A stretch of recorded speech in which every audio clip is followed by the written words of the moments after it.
and on we'll go through the wastelands. Hey guys, Alex here, AG Automotive, and here today we've got the 2023 MG5, and this is the Essence. So let's check it out.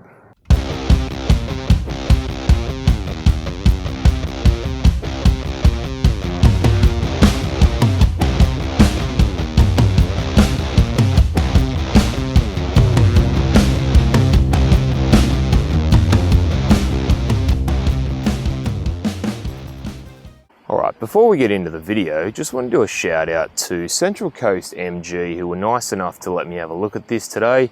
And if you are after a MG5 or any of the range, go and see them and let them know that Alex from AG Automotive sent you, and they will look after you. So here at the front here, you've got a bit of a menacing front end. I really like it actually. You've got the big MG badge, you've got a big black wavy grille, you do have the front camera there, as it does have 360-degree cameras, and you've got the LED daytime running lights and headlights there as well. But what are your thoughts on the MG5? Do you like the style? They may have taken styling cues from some more expensive vehicles, but check it out. Let me know in the comments. So the wheels on the MG5 are 17-inch wheels, and they've got like a fan blade type design with piano black and silver, and I quite like it. I think it finishes the car off really nicely. You do also have a little camera on the mirror there, part of the 360-degree cameras. Now you also get in this one, being the Essence, the sunroof, but we'll have a look at that. I do like the silver trim with the black paint, sort of breaks it up that little bit more. So around the back here, you've got the MG badge, you've got MG5 Turbo, you've got the reverse camera just under there, you do have your parking sensors there as well as like a rear diffuser slash bumper slash sort of exhaust tips. But I can actually tell you that there's no exhaust in there. That's more for show rather, but they do look good, I'll be honest.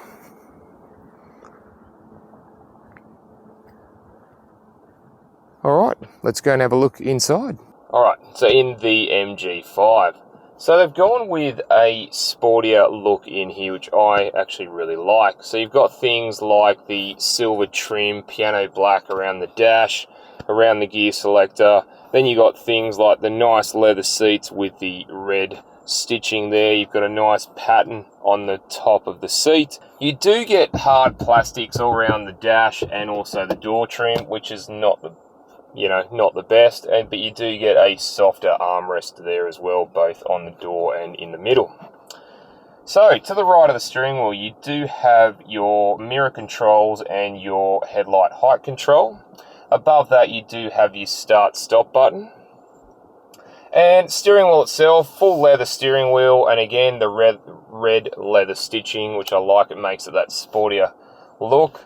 And you've got some piano black and silver trim as well at the bottom. So on the left, you do have some audio controls, and on the right you do have some menu controls for the dash. So behind the steering wheel, you've got the paddle shifters, and then you've got the indicator stalk on the left and the wiper stalk on the right. Now the dashboard, so I'll just go through a couple of things there. So here we've got your digital speedo on the left and digital tacho on the right, you along with a screen in the middle. Now you've got things like your acceleration, there's like a G-force meter. You've also got your trip computer there. You've got your tire pressures, your fuel consumption, your battery charge, and you've got what driving mode you're in. So we'll come to the media center. Now, I actually don't mind this media center. I actually looked at the MG4 last week and I was pretty impressed with the media center there. And this one is an update from the original one, which I wasn't really impressed with at all. This one's quite a nice screen actually, the layout, and also the swipe function is really fast. So I'm pretty impressed with this already, guys. Now you do have Apple CarPlay and Android Auto. You've also got FM and AM radio stations there. And you also have your air conditioning controls, which you can just scroll down from the top, or there is a shortcut button there as well. So I'll just go in and show you the camera system there. And as you can see, we're looking straight forward. You can also look at the sides or the back, and you can have it in 2D or 3D mode. Now further down, you do have some shortcut buttons for your volume, your home screen. You can turn your fan speed control on and off through there, even though most of it is done through the touch screen itself. So further down, you do have 2 USB plugs and a 12-volt plug there as well as some storage there just behind. And then we'll come to the gear shifter itself. Again, it's quite a nice looking one. It sort of reminds me of some of the upper class vehicles they may have borrowed something from. But basically, yeah, very easy. Pop it into drive, you just push that and push into drive. And then to reverse, just push it up for reverse, and then P for park. So you do have your park brake or finger brake to the left there, and your auto hold. And then you've got 2 cup holders just beside you there. And the middle armrest. Nice and comfortable, like the red stitching on it. And if we open that up, you do reveal a little bit of space in there for storage. Now, the glove box. I'll be honest, it's okay in size. You get your logbooks in there, and you'll get a couple of iPads in there, no dramas. Now, the sunroof. So I'll just open that up. And it's a one-touch operation. It goes back all the way, and that's really, really good, especially for the Australian conditions. You can also tilt it. Alright, let's go and have a look in the back. Alright, just in the back of the MG5. So, first impressions is, it's roomy back here. Now, I'm 6'1", or 185 centimetres. If you have a look, I've actually got a bit of headroom there, which is awesome. Knee room's really good, and leg room and foot room also really good as well, and my knees aren't hitting the seat, which is a great thing, and this seat is set up for me. Now you do get 2 ISOFIX spots, 2 there and 2 behind me, and unfortunately MG don't have the middle armrest, which is a shame, although you do have some door pockets there. You can fit some bits and pieces in, maybe a water bottle there as well. Now for the rear passengers, you do get 1 vent, which is a bit weird. Don't know why they didn't just split it and have 2. And you also get a USB and a little bit of storage down below, along with your map pockets, or iPad pockets as I think they are called now. Alright, let's go and have a look in the boot. So the boot of the MG5. So here we have 401 litres of boot room, with the seats upright, which I think is reasonably spacious. You also get, if I lift the carpet up, a space saver spare and your breakdown tools, as well as some little storage either side there. Now the tether points are actually located in the back on the parcel shelf. Alright, let's go and have a look under the bonnet.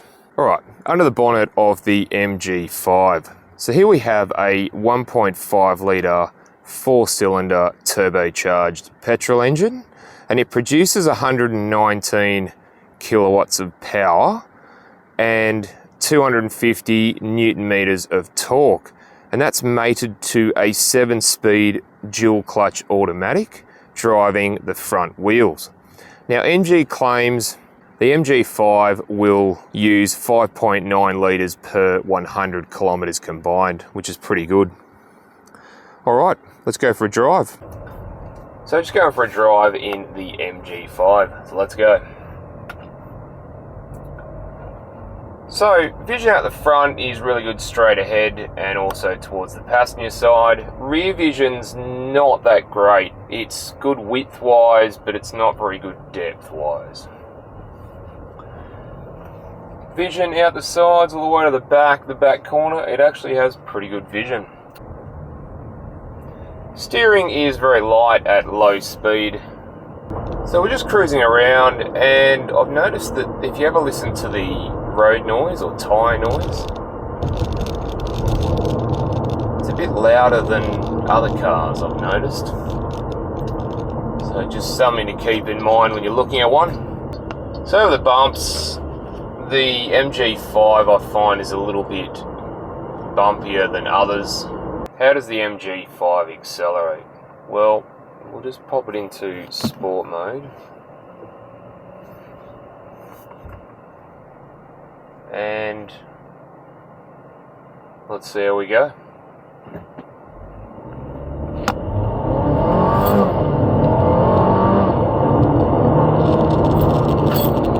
You know what? It's got a bit of kick to it. When the turbo kicks in, like, wow, it really has a bit of potent to it. So yeah, I was pretty impressed with that, guys.